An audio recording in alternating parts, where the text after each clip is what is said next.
ఇక నకిలీ మద్యం కేసులో మాజీ మంత్రి జోగి రమేష్ను అరెస్ట్ చేశారు సార్.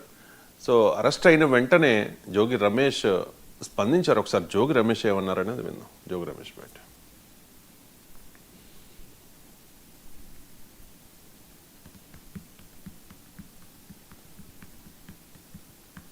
ప్లీజ్. చంద్రబాబు నాయుడు ఈరోజు కేసులో నేను ఎంతగా సరే చంద్రబాబు నాయుడు కరుణించలేదు. చంద్రాబాబు నాయుడుకి కుటుంబం ఉంది. చంద్రబాబు నాయుడు ఈరోజు చేసే దుర్మార్గమైన ఖండించండి దయచేసి. మిమ్మల్ని అందరినీ కూడా చంద్రబాబు నాయుడు దుర్మార్గాన్ని ఒకసారి ఏమీ చేయలేని చంద్రబాబు నాయుడు ఈరోజు కేసులో ఇది కోర్టులో ప్రొడ్యూస్ చేసే క్రమంలో ఆయన మాట్లాడింది సార్. అరెస్ట్ అయిన వెంటనే కూడా జోగి రమేష్ రెస్పాండ్ అయ్యారు. ఒకసారి ఆ బయట కూడా ప్లేస్.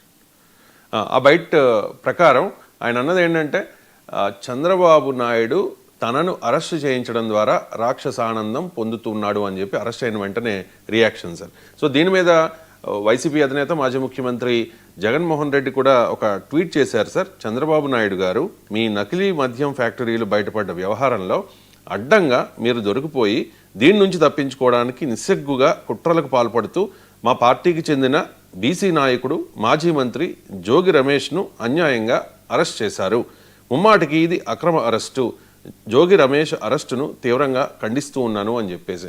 సో వైసీపీ ఇంకో ఆరోపణ కూడా చేస్తోంది సార్. ఈ తుఫాను బాధిత రైతుల్ని ఆదుకోవడంలో ప్రభుత్వం వైఫల్యం చెందింది. అండ్ కాశీబుగ్గలో ఈ తొక్కిసలాట ఘటనలో ఖచ్చితంగా దేవాదాయ శాఖ ప్రభుత్వ వైఫల్యం ఉంది. దాని నుంచి ప్రజల మనసు డైవర్ట్ చేయడానికే జోగి రమేష్ను అరెస్ట్ చేశారు అనేది వైసీపీ వాదన సార్. ఈ జోగి రమేష్ అరెస్ట్ మీద మీ కామెంట్స్? అంటే జోగి రమేష్ పైన ఆరోపణలనే అరెస్ట్ చేశారు. Let the law take its own course. నేను జడ్జిమెంట్లు ఇవ్వను. జోగి రమేష్ నిర్దోషి అని సర్టిఫికేట్ ఇవ్వాల్సిన అవసరం నాకు లేదు. ఆయన దోషి అని ప్రభుత్వం ఆరోపిస్తోంది. న్యాయ ప్రక్రియలో తేలుతుంది, అభ్యంతరమే లేదు. కానీ నాకు అర్థం కాలేదు ఈ బీసీ యాంగిల్ ఎందుకు వస్తుంది అని. ఇప్పుడు జగన్ ట్వీట్లో కూడా బీసీ నాయకుడైన జోగి రమేష్ అంటే ఒకవేళ కల్తీ మద్యం స్కామ్లో కనుక బీసీలు ఉంటే ముట్టుకోద్దా? వాళ్ళ కులాన్ని బట్టి కల్తీ మద్యం కేసులో ఓసీలు ఉంటేనే అరెస్ట్ చేయాలా? ఎప్పుడైనా కల్తీ మద్యం కేసులో ఉన్నాడా లేడా అని చర్చ తప్ప ఆయన బీసీ ఓసీ అని చర్చ కాదు. అయితే జగనే చేశాడా? అంతకుముందు అచ్చెన్నాయుడు అరెస్ట్ అయినప్పుడు జగన్ పాలనలో టీడీపీ వాళ్ళు ఇదే వాదన పెట్టారు. చూడండి, బీసీ నాయకుడైన అచ్చెన్నాయుడు అరెస్ట్ చేశారు. అచ్చెన్నాయుడైనా జోగి రమేష్ అయినా వాళ్ళ కులంతో సంబంధం లేదు. తప్పు చేస్తే దానిపైన శిక్ష పడాలి. సమస్య ఎక్కడ వచ్చిందంటే ఇది జగన్మోహన్ రెడ్డి టైంలో కల్తీ మద్యం ఉంది, ఇప్పుడు కూడా కల్తీ మద్యం ఉంది. ఇది నేను చెప్పడం కాదు. కల్తీ మద్య మాఫియాకు టీడీపీ ఎంపీకి సంబంధం ఉందని టీడీపీ ఎమ్మెల్యే కొనుక్కపోతే ఆరోపించాడు. మనం అది మాట్లాడుకున్న ఆయన బయట కూడా ఉంది. మీకు ఏబిఎన్ ఇంటర్వ్యూలో వెంకటకృష్ణకి ఇచ్చిన ఇంటర్వ్యూలో చాలా డీటెయిల్ ఇంటర్వ్యూలో ఓపెన్గా చెప్పాడు. ఆయన ఏమి రహస్యమేం లేదు, పేర్లతో సహా చెప్పాడు. టీడీపీ ఎంపీకి జగన్ హయాంలో కల్తీ మద్యం జరిపిన ఒక స్కామ్లో ఉన్న వారితో ఎలాంటి సంబంధాలు ఉన్నాయని, రేషన్ మాఫియా డబ్బులతోనే మేము వైసీపీ కౌన్సిలర్లను కొన్నామని కూడా చెప్పాడు. మరి ఇప్పటివరకు వాళ్ళపైన ఎందుకు చర్చ లేదు? దుబాయ్ నుంచి వచ్చాక చర్చ అయిపోయింది, ఇప్పుడు లండన్ నుంచి వచ్చాక చర్య అయిపోయింది. ఇంకెప్పుడు చర్య తీసుకుంటారు? వాళ్ళపైన చర్య తర్వాత సంగతి. ఆ రేషన్ మాఫియా మద్యం మాఫియాతో తెలుగుదేశం ఎంపీకి సంబంధాలు ఉన్నాయని ఎమ్మెల్యే అంటే దానిపైన మరి చర్యలు ఉండవా? అందువల్ల రాజకీయ పార్టీలు ఏం చేస్తా అంటే తాము అధికారంలో ఉంటే ప్రత్యర్థులపైన ఈ దాడి మొదలు పెడుతూనే ఉంటారు. జగన్ అదే చేశాడు, ఇప్పుడు చంద్రబాబు అదే చేస్తారు. అందులో ఏమైందంటే మీకు జగన్మోహన్ రెడ్డి టైంలో జరిగిన పెద్ద పొరపాటు, లిక్కర్ వ్యాపారం అంతా క్యాష్లో జరిగింది.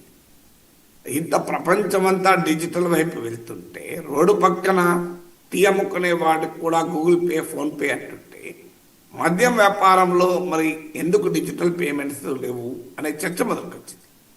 సో అందువల్ల something might have taken place అనేది విమర్శ. దానిపైన విచారణ జరుగుతోంది. బిగ్ బాస్ అరెస్ట్ ఎప్పుడు అని రోజు యూట్యూబ్ ఛానల్లో థంబ్నెయిల్స్. సోమవారం రోజే బిగ్ బాస్, జగన్ అరెస్ట్ మంగళవారం, బుధవారం ఇప్పటి వరకు కొన్ని మీరు యూట్యూబ్లో కొట్టండి జగన్ అరెస్ట్ అని ఒక 100 వీడియోలకు తమిళస్ వస్తాయి. నేను ఎప్పుడు ఆ రకంగా మాట్లాడలేదు కానీ జనరల్ చెప్తున్నాను. సో అది అక్కడ అలా ఉండగానే టీడీపీ నాయకులు కల్తీ మద్యంలో దొరికారు. సో ఇప్పటిదాకా టీడీపీ బిల్లు చేస్తున్న నరేటివ్ ఏంటి, మద్య మాఫియా జగన్ పాలనలోనే జరిగింది అని. సడన్గా టీడీపీ నాయకులు అందులో ఇన్వాల్వ్ ఉన్నారని, ఇసుక మాఫియాలో, రేషన్ మాఫియాలో, మట్టి మాఫియా, గనుల మాఫియాలో ఉన్నారని వాళ్ళ పార్టీ నాయకులే చెప్తున్నారు. మీకు ఆంధ్రజ్యోతి లాంటి కథనాలు పత్రికలు చదివితే అర్థమైపోతుంది. కానీ కల్తీ మద్యం విషయానికి వచ్చేసరికి ఏమైందంటే, జగన్ పైన తాము ఏ నరేటివ్ అయితే బిల్లు చేస్తున్నామో ఆ నరేటివ్కు అడ్డంగా పంక్చర్ అయిపోయింది. చూడండి, టీడీపీ నాయకులే ఇందులో ఉన్నారు. దాంతో అందులో ఒక నిందితుడు మాట్లాడిన దాని ఆధారంగా అద్దెపల్లి జనార్దన్ రావు అనుకుంటాను, ఆయన మాట్లాడిన దాని ఆధారంగా జోగి రమేష్ పైన కేసు పెట్టాడు. నేను ఏదంటే లా తన పని తను చేసుకెళ్ళింది. కానీ ఈ రాజకీయ గోళ రోజు పొద్దున్న లేస్తే కల్తీ అల్టిమేట్గా ఏమీ జరగకపోతే ఏమొస్తుంది? ఇప్పుడు కల్తీ మద్యము, డ్రగ్ మాఫియా, గంజాయి మాఫియా, గనుల మాఫియా, మట్టి మాఫియా, ల్యాండ్ మాఫియా, ఎవరిపైనా ఏ చర్య లేకపోతే ఎట్లా అని అనే ప్రశ్న. ఇది పొలిటికల్గానా ఏదాని తర్వాత చర్యలు ఎప్పుడు? ఇది ప్రజల్లో పెరుగుతున్న అసహనానికి కారణం. చిన్న బ్రేక్ తీసుకుందాం సార్. బ్రేక్